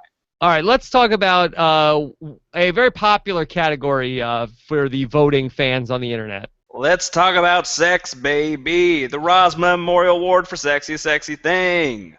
Yeah. That's another song, another musical number. Everybody. Yes. How about that? Very good. We are at the Roz Memorial Award for Sexiest Sexy Thing. It's good. Sex is good. Sex on Game of Thrones is not as good, but pretty good. And Game of Thrones likes to do it and likes to show people doing it on Game of Thrones very often. This is a thing that happens. There was a lot to choose from this season. Some of it is straight up sex. Some of it is actual sexual conduct. Some of it is teasing, a little bit of foreplay. Some of it's suggestive. Mm-hmm. There's a lot to choose from. Yeah. So here are the nominees for the Roz Memorial Award for Sexiest Sexy Thing. The Red Viper and His Many Orgies. Marjorie kind of sort of robbing the cradle with Tommen. Jaime and Cersei in The Sept, which I know got your vote, Rob. Yes. But I think you're stuffing the ballot to promote your upcoming album. It was very sexy. Your upcoming rap album. Yes. Jaime and Cersei in the season finale. That was pretty hot. That was pretty Not good. as sexy without Joffrey's dead body there. I think you do want that to be there. And also the suggestion of force. Yeah. Sam and Gilly making out at the wall. Vote for us. It's not too late. Danny and Dario getting it on in Meereen. Sir Jorah did not vote for that. I may or may not have voted for this one, just because this is a good butt. Very good butt. Ramsay Bolton and his psycho girlfriend getting it on. Yeah. I don't think many people voted for that one. Spoiler alert. But I think that might have been the most gratuitous sexy. I don't really know why we needed to see him hooking up. Is there like blood involved and stuff, I think? I don't know. I don't know. It usually is when it comes to Ramsay It's like Bolton. intercut with Yara like raiding the castle. Intercut intercourse. Yeah. Also a track on in the Sept. Yeah. Missandei takes a bath in front of Grey Worm. Mm-hmm. Sure. Melisandre takes a bath in front of Stannis' wife. Yeah. So two baths to finish out the Roz Memorial Award for Sexy Sexy Thing categories. What do you think is going on here, Rob? Where's your money? Boy, this is tough. I don't know where this one is going. I think I might go back to the Red Viper and his orgies. I mean, I think that had the most nudity per minute of screen time earlier this season. I think I invented a new stat for TV. And I would say that Red Viper gets a bump from the Red Viper and the Mountain business that went on earlier. And I think an orgy is the most sexy thing out of all of these sexy things. So I'll go with Red Viper and his many orgies, but I don't feel good about it. And you're not going to back the Sept? No, I don't think that was probably I think that was probably most awkward thing of the season, but I don't know if it's necessarily. I need to get Let's Do It in the Sept out there because this gave a misconception that it's sexy to do it in the Sept. How much have you recorded of Do It in the Sept? Oh, I have 3 or 4 words so far, so it's coming along. You're not like far into the process. No, definitely not. All right, because you might want to reconsider because I don't think there's a big market for it. Dead last for Jaime and Cersei. Dead last? Is that a pun? Dead last, and it was 0.03% of the vote. So you're saying it has a chance? It has a chance. You've got two people who are willing to listen to it. I think maybe they're right here, you and I. I thought it was Jamie and Cersei. Maybe they would be up for it. Yes. I don't think Cersei is fond of rap music. Okay. I don't think so. And only 2.3% for their consensual sex in the finale. Did I say consensual sex? Yeah, I think you made that up. Because that is not a word that's real. But it is at the Throners. Consensual sex, also a track on Do It in the Sept. That only was 2.3% of the vote, was Jamie and Cersei actually willingly having sex with each other in the season finale. Better clear some more room on his shelf. The Red Viper wins this one for his many orgies. 31% of the vote. It goes to the Red Viper. Yes. Many orgies. Yeah. Just the wording there, I think, is probably sexier than some of the other phrasing, I think. It's pretty good. Yeah. Pretty good. Not bad. Awkward moment tonight. I was at the urinal in the green room in between Reek and Grey Worm. Okay. Yes. And that was probably uncomfortable. Never before have I felt so good about myself, Josh. So we know that Reek lacks the pillar. Yes. The jury was out on Grey Worm. Can you report back? Did you get close enough to see what the situation is down there? No, I cannot at this time. You can't report back on. Cannot. That would be. I could, but it would be against the bro code. Okay, that's fair. That's all right. That's good. Do you want to hear some more results from this one? Surprise! I think it's going to be the only one where they actually did pretty well, and maybe the only really strong showing for anybody out in Essos is Missandei taking a bath in front of Grey Worm, got 20.6% for second place here. Yeah, that was not bad. It was pretty good. That was not bad. It was not bad. It was pretty good. I was not complaining about Missandei and Grey Worm that night. And people really like bath time because Melisandre taking a bath in front of Stannis' wife was in third place with 15.1%. Really? Yeah. Really? People like to bathe themselves. Rob, are you surprised by this? I guess so. Yeah. So those were the results. Now, Rob, I believe it's time for the in memoriam section of the night. Oh man, this is sad. You know, we lost a lot of people along the way in season 4 of Game of Thrones. So if we can just dim down the lights in the auditorium, we will honor them with a singing of the Rains of Castamere. Okay. You ready? Go for it. And who are you? The proud lord said that I must bow. Oh no, you don't know. Oh, I'm very sorry for those of you guys listening to the audio. Josh Wigler has been murdered tonight. Tragic news here at the first and only ever Throner Awards. Very sad news. Oh my God! What happened? Oh, did Beric Dondarrion fix the Lord of Light? Some dude just came up to me and kissed me and breathed life back into me. Oh my God! Lord of Light, thank you. Thank you for bringing Josh Wigler back to us. Oh my God! Well, let's yada yada through the memorial then, because I don't want to die again. But does that mean we are officially not a dull affair? That's been 3 deaths, or does that not count if I come back to life? No, I think that counts. Okay, we'll count it. So that's great. Okay. That's good. So, that's a very important thing. Let's talk about a man who's having a big night already. Yes. A giant night.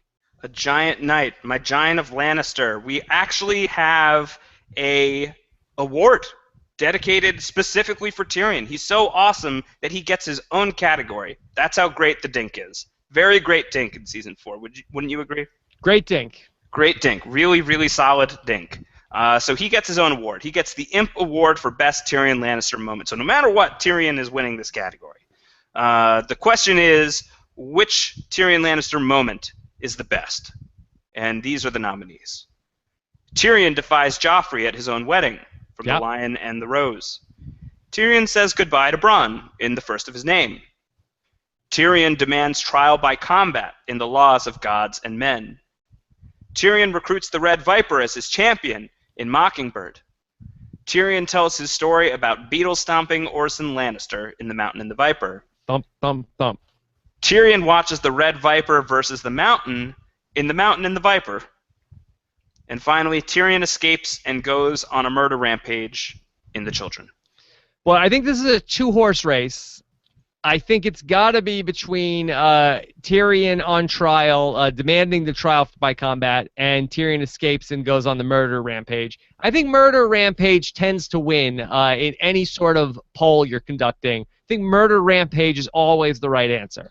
You don't think that Tyrion's two categories involving the Red Viper stand a chance? The Red Viper has been huge tonight, and the Tyrion support has been pretty strong as well. So put those two together, you might be backing the wrong horse here, Rob. I could be, but I don't see the Tyrion and Red Viper recruiting the Red Viper. I don't think that Tyrion brought him in and said, "Hey, have I got an offer for you?" I felt like it was more like the Red Viper coming to Tyrion. So I don't think that recruit was necessarily the right verb there. So you would say that's more of a Red Viper moment. Yeah, yes. He shared a moment with the Red Viper, but I didn't think that was an active recruiting moment on Tyrion. Like I didn't see him saying like, "Oh, you know what I should do? I should get the Red Viper to fight for me. He hates the Mountain." No, that wasn't his idea. It was not his idea. And so I'll say, and watching, that was good, but again, not active. I like to see active, like demanding or murdering. I don't want to see a passive moment win.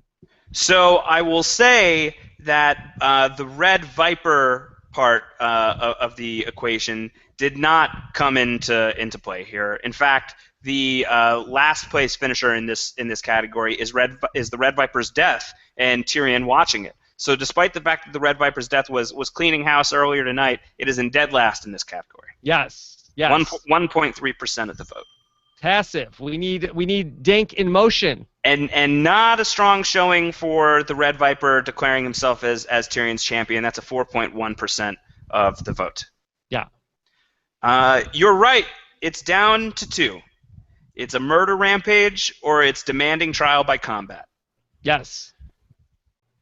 Let's demand trial by combat because that's the winner. It's 58% of the vote. Tyrion demands trial by combat and basically gives an Emmy performance. That's a performance that deserves an Emmy. Well, I felt like he would win the Emmy for that, but I thought he would win the Throner for killing his dad. I think the people appreciate a good Peter Dinklage monologue. And it was not just a good Dinklage monologue. It was a great Dinklage monologue. It was a fantastic Dinklage monologue. So I am all behind this choice. I think this was Dinklage's finest moment on season 4 and arguably his best of the series. Really, I think so. I think that is a very strong moment for Peter Dinklage, and I would not be shocked to see him win an Emmy for that scene. Okay. And if not, he won a Throner for it. So we've got that. All right. Very, very exciting to get down to the final 2 awards of the night. Indeed. And before we wrap up our look back at Season 4 here at the Throners, our penultimate award is looking forward. Yes. We cannot wait for Game of Thrones to get back here. It is taking way too long, frustratingly long. I am so eager for this show to return, and we've got many moons to wait before that happens. Many fortnights. So many fortnights, like freaking way too many fortnights. Yes. A sad amount of fortnights. But we can forecast some of these fortnights. We can forecast through and see which season 5 storylines we are most excited to see. So this is the award, the Winter Comes Sooner award. For season 5 storyline, you are most excited to see. Tyrion and Varys. Yes. Arya on the run. Bran and the Three-Eyed Raven. That's my vote. I know it is. It's probably everybody's vote. Jon, Stannis, and Melisandre at the Wall. Dany ruling Meereen with unruly dragons. Where in the world is Jorah Mormont? Yunkai? Probably Yunkai. I just really like it there this time of year. The Boltons ruling Winterfell. Sansa Stark and Littlefinger ruling over the Vale. Brienne and Podrick continue searching for. Actually, what is it exactly they're doing again? Something. That thing. King's Landing and the fallout of Tywin Lannister's death. Yeah. Dorne and the fallout of the Red Viper's death. This is tough. This is tough, but I feel like we love the Dink. We love Varys. We wanted to see more of him this season, and I think it is Tyrion and Varys.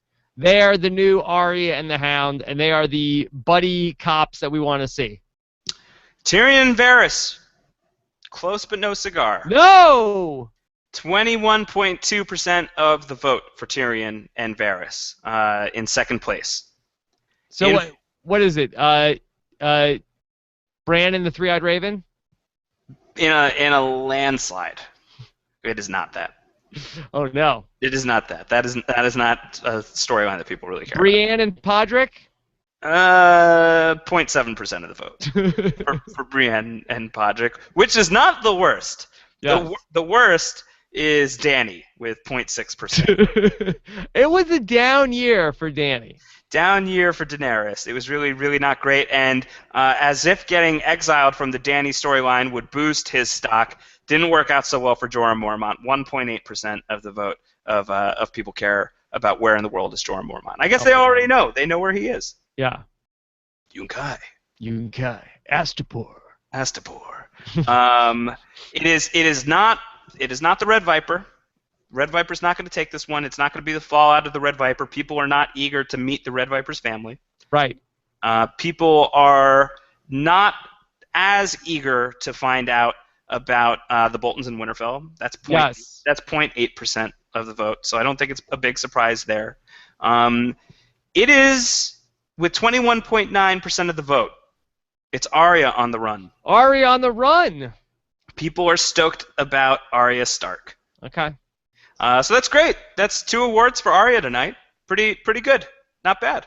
Yeah, good night for Arya. It's the same amount of awards as for Tyrion Lannister, and Tyrion had a category devoted to him. So I would say Arya having a better night than Tyrion. Yeah. Great night. Certainly a bigger surprise. But I will say this one was really close. Arya on the run with 21.9% of the vote. Tyrion and Varys with 21.2% of the vote. And the fallout of King's Landing was actually very, very close as well with 21% of the vote. So those 3 were really ahead of the pack, and those were the 3 that people were the most excited for. Okay. Very, very big night for Arya Stark. Not a huge night for the Starks, but Arya is representing well. She usually does. Yes. She's usually the one out in front in terms of the Stark kids. Yeah, we will not be on her vengeance list. I don't think so. Yeah. Okay. All right, Josh, it's very sad. We are at the final award of the night. We are at the final award of the night. Indeed we are. And here are the nominees. Let's just get straight to business. The Win or Die Award for the season's best episode. Okay. 2 Swords. The Lion and the Rose. Breaker of Chains. Oathkeeper. First of his name. The Laws of Gods and Men. Mockingbird. The Mountain and the Viper. The Watchers on the Wall. And the Children. Okay. Let's see what you think, Rob. I think the answer has got to be the Mountain and the Viper. I think that's the answer. I don't think it's close, and I think that is where the voters went. They loved it when the Red Viper got his head smushed. Do you think that's where the support for the Red Viper is coming tonight? It's less about the Red Viper and more about his brains just splattering everywhere. Yes. So should the Red Viper be like psyched about tonight, or should he be feeling bad about himself? I don't know. How is he doing in the green room? Rob, he's dead. He's dead? He doesn't get to come back to life? Rob, his brains are everywhere. You can't breathe him back to life. I thought it's sort of like a Return of the Jedi thing where he just gets to hang out in spirit. Spirit, Red Viper is actually, he is in the house. He's in the back making out with Spirit Hayden Christensen. Wow. Oh, that's fantastic. Yeah, so Red Viper in death is doing all the stuff he did in life. Okay. That's That's good for the Red Viper. So you're saying the Mountain and the Viper not even close? I think that the Children is probably number 2, but I think that the Mountain and the Viper. Again, I don't know if that's the best complete episode. I mean, off the top of my head, I can't think of what else happened in that episode. I think that it started with the Molestown stuff. I'm trying to think of what else happened in the middle of the episode. Yeah, and this is after Mockingbird, so Lysa Arryn has already gone through the Moon Door. So Yeah. there's the Sansa Stark scene, which is a really really good scene of Hmm. her giving her spiel to the people in the area and kind of protecting Littlefinger. That's Yeah. kind of Sansa's Darth Vader moment of the season. Yeah. That's That was really good. that's a very good scene. That was good. Well, there are two contenders. Yes. It is indeed either the Mountain and the Viper or the Children, and otherwise it is not even close. Yes. It's between the two of them. I won't say which one. It's 33.8% and 30% of the vote, and the next closest is The Laws of Gods and Men with 12.4% of the vote. Okay. The winner of the Winner Die Award for season's best episode is The Children. Oh, an upset. Upset. The Children, the season finale, has won the best episode of season 4 of Game of Thrones to close out the Throners. And that might be, the voters gave so much to the Mountain and the Red Viper, they might have just been vipered out. I think it's possible. The Red Viper won a crazy amount of awards tonight. He won 4 awards tonight. So I think he can feel. I would say he could hold his head up pretty high if he had a head, but he doesn't. So he can just remain dead and in the afterlife making out with dudes and ladies who are attractive. Oh my God! So congratulations to everybody involved with the Children. It's a very good episode. It really is. Yeah, it's very good. Was it Very your good. favorite of the season? Would you say? It was very good. I feel like probably the Mountain and the Viper was great. The Lion and the Rose was really, really good too, and I feel like that didn't get any consideration because just the whole Purple Wedding, like the half hour leading up to it, was just fantastic. I gotta say, I think my biggest surprise of the night is just the fact that people kind of forgot about the Purple Wedding. The Purple Wedding did not have a lot of representation here at the Throners. Maybe it was too early in the season, and so much crazy stuff happens throughout the rest of season 4. That's the second episode of the season, so perhaps it was just too early for people to really think about that, and the Red Viper thing really just stole a lot of that energy, a lot of the votes that would have gone towards the Purple Wedding, towards the Lion and the Rose. But I was surprised to not see it do better than it did. Stole a lot of thunder. Stole a lot of thunder. Boy, Josh, what a mess we have to clean up now after these Throners. Yeah, well, it's a good thing we bought all of those Unsullied to just clean after us. Oh, thank God. Yes. Really good of us. That was fantastic. Good call. That was smart. That was smart thinking because there's a lot of blood, there's a lot of vomit in the green room. Sam is waking up, I'm told, backstage, and I think that's good news. But I think he is going to be carted off to the black cells. I think is where he's going next for his unruly behavior. So Okay. it's been a night. It's been a night of death. It's been a night of arrests. It's been a night of triumph. And it's been a great night here at the Throners. Is it true that Kiefer Sutherland showed up because he thought it was the 24 live awards tonight also and is drinking the wildfire in the green room? Yeah, and I also believe that he tackled a weirwood tree, is what I've been told. Oh, my God. Yeah, so he's Oh my drunk as well, and I think he's going to go backstage with Samwell Tarly. Yes. Yeah. Okay. And Freddie Prinze Jr. was not allowed at the Throners. Also, least fun person tonight. Roose Bolton, not drinking, really total douche. The good news is he's not wearing chainmail, so I think we can feel like we're okay. We're all right. So I don't think that there's any last-minute death surprises in the mix here. Yeah. But yeah, that guy's a real downer. Yes. Josh, while you're at it, could you please call an Uber for Bob Baratheon because I think he's in no condition to drive home tonight. Yeah, I think we can arrange that. I think that's going to have to happen. He might just have to crash on the couch. Okay. Susan Appleby wants to know who's hooking in the room. Oh my God, I don't know. I thought we said no kissing and telling. Did you see anything on your trip to the bathroom? Well, yeah, I did see a couple of things. I saw a couple of things. I saw the bastard of Bolton and his girlfriend, and they had flayed a couple of kids, and they were just like right in front of them. They were making out. That's really gross. It was uncalled for. I did see Dario's butt. Oh. But it was because I was like looking through the crack of the stall and he was wiping, so it was gross. Yes. And also, Littlefinger brought in like hookers for everybody. That's the after party, Rob. I don't think you're supposed to announce that 'cause not everybody's invited. Yeah. Okay. Yeah, he brought in hookers for everybody, and all the Starks were like, "Hey, not cool, Littlefinger." Not great. Not a good thing. Okay. All right, Josh. So much fun tonight here on the Throners, but now we have to get back to the business at hand and recapping the shows that are on here during the summer and into the fall.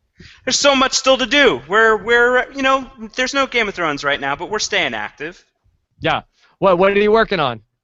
We've got a lot going on right now. This week we are going to have another edition of our Lost podcast. We have started talking about Lost in anticipation of the 10-year anniversary of the series premiere of Lost. Is going to be 10 years ago on September 22nd, and Antonio Mazzaro and a bunch of other people and I, we've been talking every week about Lost, just kind of geeking out over one of our favorite shows. So that's been really fun. Thursdays at 3 p.m. Is that show if you want to tune in live. We also have that in the audio archives. And this week, Antonio is going to join me, just the two of us. We're going to talk about some of the takeaways that I have taken away from a recent rewatch of the full series of Lost. So there's going to be a lot of fun stuff to talk about there. And we're talking The Strain. We're talking The Leftovers. The Leftovers being an HBO show that's all about what happens to Earth after 2% of the population across the world suddenly vanishes. Very depressing show. So if you liked Game of Thrones because it depressed you, maybe you'll like The Leftovers because it will depress you so much more. So there's that. 2% is not really that much. I mean, it doesn't seem like it would be. I mean, that's only about as much as people voted for where in the world is Jorah Mormont next season. That's true. That's a good point. You bring up an excellent. Not a lot of people did that. But that's honestly, that's a world I don't want to live in. Is a world without Jorah Mormont. So the 2% lines up. Wait, hold on. Did Gendry, was he one of the people that got scooped up in The Leftovers? Is that what happened? He was. He's one of the departed. Yeah. Oh my God. He's in a better place. He's in a better place. Is that where Rickon is? Yeah, I think so. And frankly, who cares? Who cares about? Yeah. I don't think. I hope to God. I mean, if Osha is gone, then we know it's not the Rapture. Yeah. They didn't take the best of us. They didn't take the best. No. Okay. So we're talking The Leftovers this coming. Antonio and I aren't sure if we're doing that Sunday or Monday, but that's coming up. And we also have The Strain, Crazy Vampire Show. If you're a Game of Thrones fan and you hate Walder Frey, I encourage you to watch The Strain because you will have a new take on Walder Frey because he's killing vampires and he's a badass and he's awesome. So those are some of the things we're doing here on post-show recaps. I'll also say Game of Thrones Book Club, it's returning. Next Wednesday is going to be the return of the Game of Thrones Book Club. We are going to do that on August 13th at 4 p.m. Eastern, 1 p.m. Pacific. So Terry Schwartz and I, we're going to get back together. We're going to talk about a lot of the Game of Thrones news that has happened since the last time she and I got together. We'll talk about our experiences at Comic-Con. We'll talk about some of the casting announcements. We'll talk about some of the snubs for characters from the books who were not announced in terms of casting for Season 5 of Game of Thrones and all other sorts of fun stuff. And I will just give you the requisite spoiler warning. The Game of Thrones Book Club is for the people who have read the books and watched the show, or I guess for people who watch the show and don't care about spoilers, but I discourage you from tuning in because we are going to spoil the crap out of Game of Thrones for you if you are not caught up on the books and you listen to the Game of Thrones Book Club. So that's going to be August 13th at 4 p.m. Eastern. Going to be a very fun show. And Josh, may I make an announcement about another show that we're going to cover in the fall that I have not told the world about yet? I would love to. I would love to Okay. hear all about this. Yes, that this fall it's the final season of Sons of Anarchy, and Josh Wigler and I will be hosting Sons of Anarchy live on Tuesday nights following each new episode of the final season of SOA. So that is an official breaking news. I'm really pumped up. Sons of Anarchy is a crazy freaking show. There was a little while there where I wasn't sure which show I preferred, Sons of Anarchy or Breaking Bad, back when Breaking Bad was on, and I'm a huge Breaking Bad fan. I think Breaking Bad ultimately wins out for me just because how can you touch Breaking Bad? But Sons of Anarchy is nuts. It is filled with all sorts of mayhem. Literally, Mr. Mayhem is all over that show. Some really great characters. Season 6 left off Sons of Anarchy. I won't spoil it for the people who don't know, in such an intense place, and the pieces are all on the ground, and lots of things to pick up with Season 7. And Rob, I believe you are trucking through your first watch through of Sons of Anarchy, and you're really liking the show. Yes, love it. I'm riding my Harley down the Netflix road and on my way towards Season 7. Are we going to get cuts for podcasting about Sons of Anarchy? Are we going to get leather cutoff jackets with our patches on the back? Yes, we'll get post show original. Yes, yes. First two. Well, I'll do it. Tell me the website where I need to go to get those made. All right, we'll figure that out. But yeah, I'm really pumped up to talk about Sons of Anarchy. Not a show that we've covered here on post show recaps yet. It's going to be the final season. It's going to be awesome. That gives you guys about a month to binge watch the whole series if you have not watched it before. But yeah, going to be really fun. I think that's going to be a really fun one for us to be talking about here on post show recaps. Yeah. Very fun. All right, so don't miss any of it. You could subscribe to our iTunes feed at postshowrecaps.com/iTunes or click the podcast tab on postshowrecaps.com for all the different ways to subscribe. And for our video channel, if you're watching on YouTube, you can either click the subscribe button or go to postshowrecaps.com/YouTube. And we do appreciate it when you give us likes and thumbs up on YouTube. Helps other people find the videos. Can I come back to the podcast? Yes. Can Sam talk about Sons of Anarchy? Can we do? It is Sam Crow. You had a dream about a three-eyed Sam. Was that a premonition of Sam Crow? I tried to become a member of the Sons of Anarchy, but I was too craven to be patched in. All right, well, if you're too craven, then maybe it's not the right thing for you. But you know what? At least it sounds like Sam is sobered up. So I think that's good. I think he's getting over the Gilly thing, and I think maybe Sam will be part of post-show recaps in the future after all. All right, well, thank you guys so much for joining us and making it this far. I think we need a hashtag here for people who made it all the way through the Throners, in addition to the hashtag the Throners. Oh my God, what could it be? There's so many choices. I want to say Dario's butt, but I feel like people would have trouble spelling Dario. I was also going to say consexual, but I think that I don't think people like writing anything that's like people don't want to out themselves as listening to something as idiotic as this was. Yeah, I think that's probably fair. That's probably fair. Okay, so what is it?